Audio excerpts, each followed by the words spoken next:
Bab 773. Carlos tercengang ketika mendengarnya. Dia tidak menyangka Charles akan menyadarinya.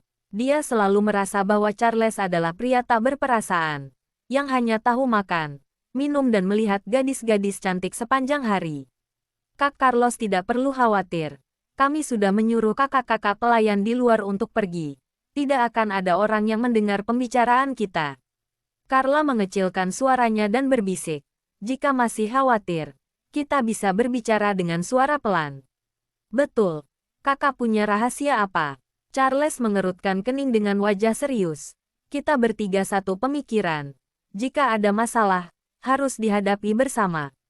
Carlos memikirkannya dengan seksama. Benar juga. Mungkin masalah yang lainnya. Mereka belum tentu akan mendengarkannya.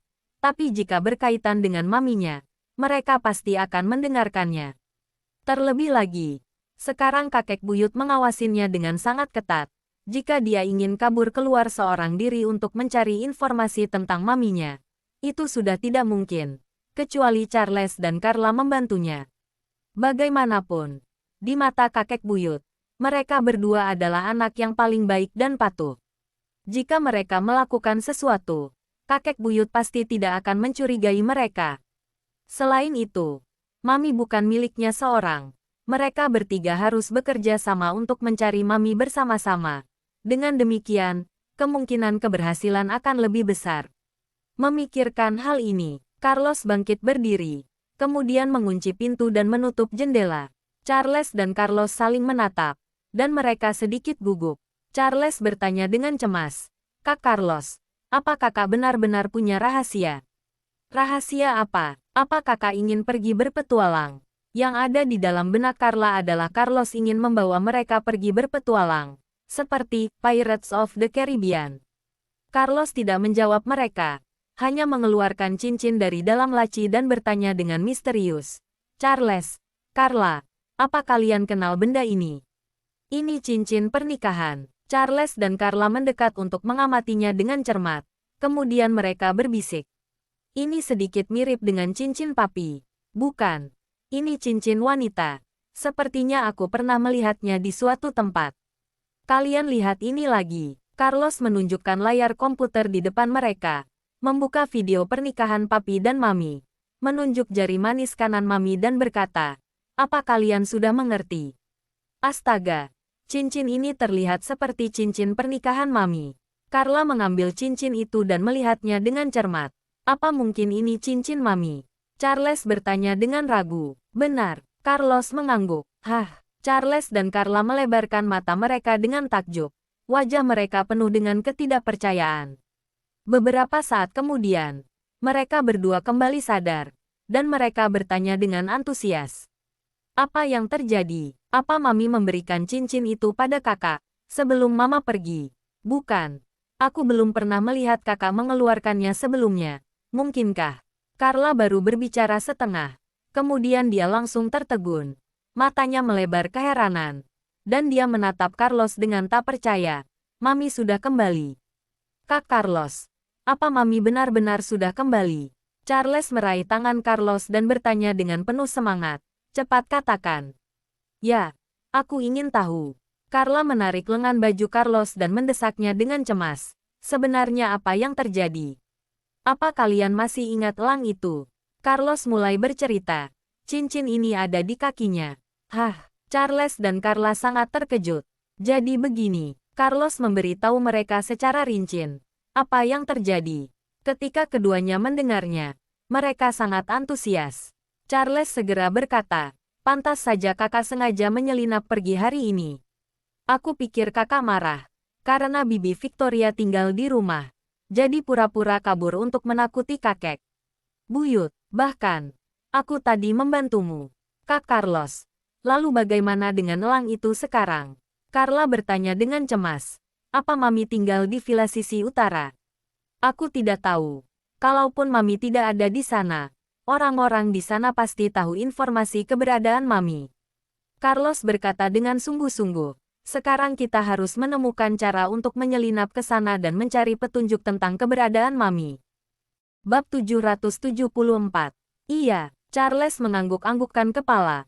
mengepalkan tinjunya dan berkata dengan berapi-api, "Kak Carlos, jika kita bertiga saling membantu dan mengerahkan segala upaya, kita pasti bisa menemukan Mami." "Betul. Jika kita bertiga bersatu, Mami pasti bisa pulang lebih cepat." Carla mengulurkan tangan mungilnya. Charles dan Carlos sama-sama mengulurkan tangannya di atas tangan Carla. Ketiganya bersumpah untuk menemukan Mami. Rosie terburu-buru terbang menghampiri mereka, mengulurkan cakarnya menaruhnya di atas tangan mereka. 3 tangan. 1 cakar saling bergabung menjadi satu, seperti kekuatan sekutu. "Kak Carlos, kapan kita bergerak?" Charles penuh dengan antusiasme, sangat bersemangat. "Lain kali, kakak harus melibatkan kita berdua. Tidak boleh bergerak sendiri." Carla mencondongkan dirinya. Ia takut ditinggal. "Untuk sementara ini kita belum bisa bergerak." Carlos menyimpan cincin itu dengan hati-hati. "Hari ini, aku sudah bertindak gegabah memancing perhatian musuh. Kakek buyut sudah mengirimkan banyak orang ke sini untuk mengawasiku. Beberapa hari ini kita mungkin tidak bisa bergerak. Terus bagaimana?" Charles bertanya dengan tergesa-gesa. "Tunggu beberapa hari lagi." Carlos mengerutkan kening dan menganalisis dengan detail. "Sekarang ada kakek buyut. Kita tidak bisa bergerak sembarangan. Jika kakek buyut tahu keberadaan Mami, itu akan sangat merepotkan." Ia tidak menyelesaikan perkataannya. Jika keberadaan Mami diketahui oleh kakek buyut, takutnya ia akan menggunakan segala cara untuk mengirim Mami pergi lagi. Lalu, harus menunggu berapa lama? Raut wajah Carla berubah menjadi muram. Ia mengerucutkan bibir kecilnya dengan sedih. "Aku sangat merindukan Mami. Ingin cepat bertemu dengan Mami dan Nenek." "Aku juga." Charles mengingat Mami dan Nenek. Ia tidak dapat menahan rasa sedihnya. "Aku tidak tahu apa selama 2 tahun ini mereka baik-baik saja di luar sana. Aku berharap mereka bisa pulang secepatnya. Aku lihat, Papi sudah terus-terusan membuat kakek kesal. Papi seharusnya sedang memikirkan segala macam cara agar kakek bisa secepatnya pulang ke negara Maple. Jadi, kita tidak perlu khawatir tentang hal ini. Papi pasti bisa menyelesaikannya dengan baik. Tunggu sampai kakek pulang ke negara Maple. Kita bisa mulai bergerak." Carlos berpikir secara menyeluruh. Sedikit pun tidak mirip dengan seorang anak berumur 6 tahun. "Beberapa hari ini kita makan, tidur, dan pergi ke sekolah dengan tenang dulu. Jangan memikirkan apapun. Jangan katakan apapun. Kita tidak boleh membiarkan siapapun mengetahui rahasia ini. Mengerti?" "Mengerti." Charles dan Carla menganggukkan kepala. Rosie juga ikut menganggukkan kepala. "Mengerti, mengerti. Kita pilih nama dulu." Charles berkata dengan antusias. "Bagaimana jika tim investigasi trio? Tugas rahasia kita dinamakan Proyek Mami." "Charles, kamu terlalu banyak baca komik." Carlos tidak tahu harus setuju atau tidak. "Dengan begini, akan lebih meyakinkan." Charles berkata dengan penuh semangat. "Kak Carlos, ayo sini. Aku benar-benar salut padamu." Carlos tidak berdaya. Ketiga orang ini kembali mengulurkan tangan. Dengan antusias berseru, "Tim investigasi trio. Proyek Mami. Resmi diluncurkan." Daniel sedang dalam perjalanan pulang. Lalu Thomas menelepon. Ia mengatakan bahwa Carlos sudah ditemukan dan semuanya sudah diatasi dengan baik. Kemudian, Daniel menyuruh Hartono berputar balik, kembali ke kantor. Dalam beberapa hari terakhir, keluarga Moore menyebarkan berita peresmian proyek Ocean Wild Kota Bunaken secara besar-besaran dan menjadi berita utama media di seluruh negeri. Akibatnya, para pemegang saham ketar-ketir. Mereka khawatir keluarga Moore akan mempengaruhi perilisan produk teknologi terbaru Skywell. Daniel sibuk mengurus hal ini. Selain itu, proyek stadion kerjasamanya dengan Duke Louis juga sudah mulai digarap. Daniel begitu sibuk, hingga ia bingung dan kehilangan arah. Setiap hari ia hanya bolak-balik kantor dan lokasi proyek. Ia harus mempromosikan produk terbaru Skywell sebelum proyek Ocean Wild Kota Bunaken dirilis, agar nantinya ia dapat bersaing dengan proyek Ocean Wild Kota Bunaken. Jika tidak, antusiasme pelanggan akan direbut oleh mereka. Namun, kalimat terakhir yang dikatakan Thomas melalui telepon membuat Daniel sakit kepala. "Tuan Besar hampir saja bertemu dengan Nona Tracy Moore. Untungnya saya langsung membawa mereka pergi." Dan saya merasa sikap Tuan Muda Carlos sedikit aneh. Ia seperti telah menyadari sesuatu. Ia terus menatap ke arah Nona Tracy saat ia berjalan pergi. Bab 775. Apa? Daniel mengerutkan kening. Carlos sudah melihat maminya. Tidak, Thomas menjawab dengan yakin. Saya menghalanginya. Seharusnya dia tidak bisa melihat wajah Nona Trasimore. Apa maksud dari seharusnya? Daniel bertanya dengan marah. Maaf, saya tidak becus bekerja. Thomas merasa sangat bersalah. Namun ia juga tidak berani membantah. Tuan Daniel, tenanglah. Rian yang berada di sampingnya menasihatinya. Masalah ini mungkin dapat dirahasiakan sementara. Namun tidak dapat dirahasiakan dari seluruh dunia. Meskipun orang-orang dari Villa Utara dan Villa Selatan tidak saling bertemu, namun saat upacara peresmian proyek Ocean Wild Kota Bunaken, Nona Trasimore pasti akan muncul di publik. Semua orang yang mengenalnya tahu bahwa ia telah kembali. Mendengar perkataan ini, Daniel mengerutkan keningnya dan bertanya, kapan upacara peresmian itu? Tanggal 13 bulan depan. Rian menjawabnya dengan cepat. Hari ini sudah tanggal 29. Dengan kata lain, kita masih punya waktu 16 hari. Daniel mengetuk-ngetuk kursi kulitnya sambil berpikir. Ia tiba-tiba berkata dengan Thomas yang berada di seberang telepon. Coba tanya Victoria. Bagaimana keadaannya? Jika sudah lebih baik, ajak dia makan bersama malam ini. Hah, Thomas tertegun sejenak. Lalu terburu-buru menjawab. Baik, akan saya tanyakan. Nanti akan saya infokan kembali. Daniel mematikan telepon. Raut wajahnya penuh keseriusan. Ia harus secepat mungkin membiarkan Tuan Besar kembali ke negara Maple.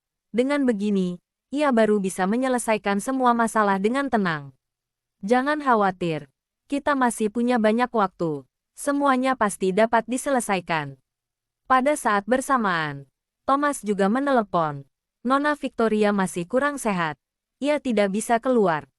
Daniel merasa sedikit aneh. Selama ini ia mengira, meskipun Victoria harus merangkak agar dapat makan malam dengannya, ia tetap akan bersedia untuk merangkak pergi. Tapi tak disangka, ia malah menolak ajakannya. Baiklah, Daniel mengakhiri panggilan. Nona Victoria terluka sangat parah. Saya kemarin menjenguknya. Ia tidak bisa bangun dari tempat tidur. Apalagi pergi makan malam. Rian menjelaskan, kita bicarakan lagi nanti. Kita urus perkara bisnis dulu. Baik, Daniel sibuk seharian. Ia menolak berkumpul dengan rekan bisnis lainnya di malam hari. Ia ingin pulang secepatnya menemani anak-anak. Namun saat ia sampai ke rumah, jam sudah menunjukkan pukul 10 lewat. Saat baru masuk ke dalam rumah, ia melihat Tuan Besar sedang bermain catur dan minum teh bersama Victoria di ruang tamu. Suasana hati Tuan Besar sangat baik. Ia tersenyum hangat, hahaha. Victoria, keterampilan caturmu sungguh bagus. Kamu adalah orang kedua yang bisa sabar menemaniku bermain catur dan juga orang yang selalu bisa mengalahkanku. Victoria meletakkan bidak caturnya. Ia menjawab dengan bahasa isyarat. Apa orang pertama adalah Daniel? Bukan. Tuan Besar menggeleng-gelengkan kepala dan menghela napas. Ibunya Daniel. Victoria tertegun sejenak. Ia lalu buru-buru minta maaf. Maaf. Aku tidak seharusnya mengungkit hal yang menyakitkan. Tidak apa-apa. Sudah berlalu. Saat Tuan Besar berbicara, ia baru menyadari Daniel sudah berjalan masuk ke dalam. Raut wajah ramah dan santainya barusan dalam sekejap menghilang. Ia bertanya tanpa ekspresi. Kenapa pulang begitu malam? Ini sudah termasuk cepat. Daniel langsung berjalan naik ke atas. Saat baru jalan beberapa langkah, ia terpikirkan sesuatu. Ia menoleh dan bertanya, apa kalian lapar? Mau makan camilan malam bersama? Tuan Besar yang sedang minum teh tertegun mendengar perkataan ini. Ia sudah terbiasa dengan sikap Daniel yang dingin. Tapi dia malah tiba-tiba berinisiatif mengajak mereka makan malam. Tuan Besar merasa sedikit heran. Oke, kebetulan sekali. Aku juga lapar. Victoria tersenyum dan memberikan isyarat tangan. Bibi Riana. Daniel menginstruksikan, tolong siapkan camilan malam. Aku ke atas ganti baju dulu. Lalu turun ke bawah. Baik, Tuan Daniel. Bibi Riana secepatnya pergi ke dapur untuk menyiapkan makanan. Daniel melangkah cepat naik ke atas. Tuan Besar melihat punggungnya, lalu menatap Victoria. Ia bertanya menyelidiki, Victoria, apa dalam 2 hari ini, Daniel ada mencarimu? Hari ini dia mengajakku makan malam bersama. Aku masih kurang begitu sehat, jadi menolak ajakannya. Victoria menjawab dengan isyarat tangan. Benarkah? Tuan Besar sangat senang. Berarti, hubungan kalian berdua ada kemajuan. Bab 776. Victoria menggigit bibir bawahnya dengan malu. Wajahnya memerah. Ia berkata dengan bahasa isyarat. Mungkin Daniel hanya bermaksud untuk ramah dengan tamu. Bukan bermaksud seperti itu. Aku lihat. Sikap dia jauh lebih baik dibandingkan sebelumnya. Kamu harus baik-baik memanfaatkan kesempatan. Tuan Besar menasihatinya dengan sungguh-sungguh. Cucuku yang ini. Keras di bibir. Lembut di hati. Walaupun di luar ia tampak dingin. Namun di dalam hatinya ia sangat bisa tergila-gila. Asalkan kamu bisa mendapatkan hatinya, ia akan memperlakukanmu dengan sangat baik. Baik, aku mengerti. Victoria tersenyum dan menganggukkan kepala. Apa kamu masih menyukainya sekarang? Tuan muda bertanya sekali lagi. Suka, Victoria menjawab tanpa ragu-ragu. Aku sebelumnya pernah mengatakan kepada kakek. Sejak pertama kali melihatnya di umur 15 tahun. Aku sudah menyukainya. Sampai sekarang tidak pernah berubah. Bagus, bagus. Tuan Besar tersenyum. Bibi Riana dengan cepat menyiapkan dimsum dan bubur yang lezat. Para pelayan mendorong kursi roda Tuan Besar dan Victoria duduk di meja makan. Daniel juga turun setelah ia mengganti bajunya. Ketiga orang itu duduk di meja makan menyantap hidangan. Tuan Besar menanyakan hal-hal yang berhubungan dengan perusahaan. Daniel menjawabnya dengan acuh tak acuh. Tuan Besar sangat tidak puas dengan sikap acuh tak acuhnya. Ia lalu memarahi Daniel dengan beberapa patah.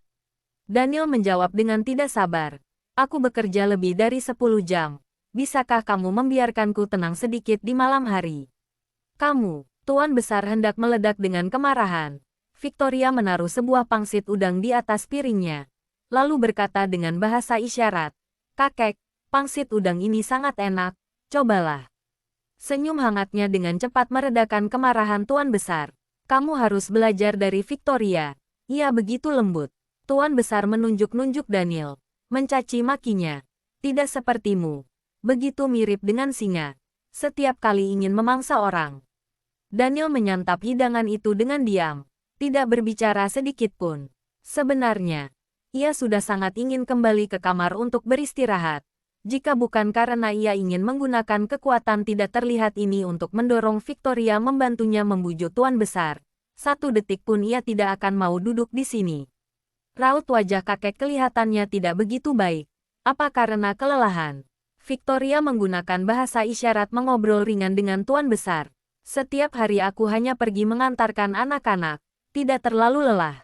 Tuan Besar menghela napas. Mungkin umurku sudah tua. Ditambah udara di atas gunung ini terlalu lembab. Seluruh tulang di tubuhku nyeri. Aku selalu tampak tidak bersemangat. Mendengar perkataan ini, Daniel mengangkat matanya melirik Victoria. Dia tahu, ini sudah mulai masuk ke inti pembicaraan. Udara di atas gunung memang agak sedikit lembab. Namun saat musim panas cukup sejuk dan nyaman. Udaranya juga bagus. Seluruh wajah Victoria penuh dengan senyuman. Ia berbicara dengan bahasa isyarat. Namun, tubuh kakek tidak terlalu cocok di sini. Aku ingat saat kakek tinggal di Maple. Kakek terlihat begitu sehat. Begitulah, Tuan Besar mengangguk-anggukkan kepala. Aku sudah lama hidup di sana. Aku juga sudah terbiasa dengan iklim di sana. Tunggu hingga lukaku sembuh. Aku akan memberikanmu terapi dan fisioterapi. Dengan begitu, kakek akan merasa sedikit lebih baik. Victoria terus berbicara dengan bahasa isyarat. Selain itu, dokter kakek yang ada di Manhattan itu sangat hebat. Bagaimana jika kita undang dia ke sini? Tidak bisa. Tuan Besar menggelengkan kepala dan menghela napas. Dia sudah berumur 80 tahun lebih dan tubuhnya juga tidak terlalu baik. Sekarang keluarganya melarangnya pergi ke luar negeri. Kemarin aku meneleponnya. Dia bilang akan menungguku kembali ke sana dan memeriksa tubuhku. Tapi aku takut. Ketika aku kembali ke sana, dia sudah tidak ada. Tuan Besar sedikit sedih saat membicarakan hal ini. Sampai di usianya yang seperti ini, Hal yang paling menakutkan adalah teman-teman lama di sekitarnya pergi meninggalkannya satu persatu. Tidak mungkin. Aku lihat tubuh Dr. Robert cukup kuat. Raut wajah Victoria tampak terkejut. Dulu memang kuat, tapi setelah terjatuh, tubuhnya semakin lama semakin renta. Tuan besar semakin murung. 2 tahun yang lalu, aku juga pernah terjatuh. Sejak itulah aku harus terus duduk di atas kursi roda. Dulu aku masih bisa bermain sepak bola dengan cicitku. Orang tua tidak boleh terjatuh. Victoria mengangkat alisnya mengingatkan tuan besar. Sebenarnya aku rasa, Dr. Robert masih bisa kembali pulih jika diberi perawatan. Sama seperti kakek. Kakek harus mendapatkan pengobatan tradisional di seluruh tubuh.